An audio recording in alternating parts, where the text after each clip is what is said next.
One very good testimony is from my friend and co-distributor and partner, also an ambassador distributor. Galing po ito kay Tita Ching Surita ng Lucena City. So ito po ay case ng contact dermatitis. Napansin niyo po may mga blisters, tuwing lalabas siya. And this is her problem for the past 5, 6 or 7 years na yata. Napakatagal na. Ang sabi niya sa akin, talaga pong nagpa-derma siya. Effective naman, may mga pinapahid.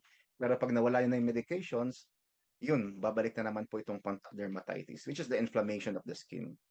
And as posted sa kanya pong Facebook account, nakasulat po dito, after 2 weeks of taking Moxcortec, ayan, nakita na po niyo yung kamay niya.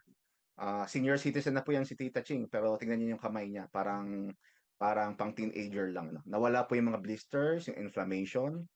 At saka very happy po ang pasyente. Kamakailan lang, nung last visit niya sa akin, yung kanyang skin, sa kanyang facial skin, ang dami na ring improvement. Bukod sa siya nakakapansin, yung mga tao sa paligid niya napapansin po yan. So, that's one wonder and beauty of our product, Max Cortec.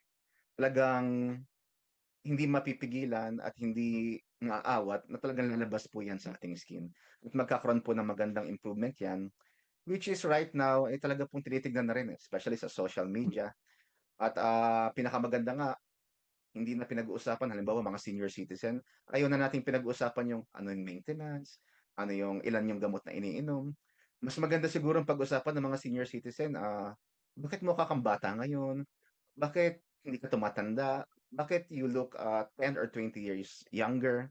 Or pinakamaganda po yung mapagkamalang hindi ka pa senior. Ang problem nga lang po nun, baka hindi kayo bigyan ng discount. So, dalhin lang ninyo yung inyong birth certificate or yung inyong ID from time to time. So that's the beauty of the science behind regeneration, repair, and rejuvenation.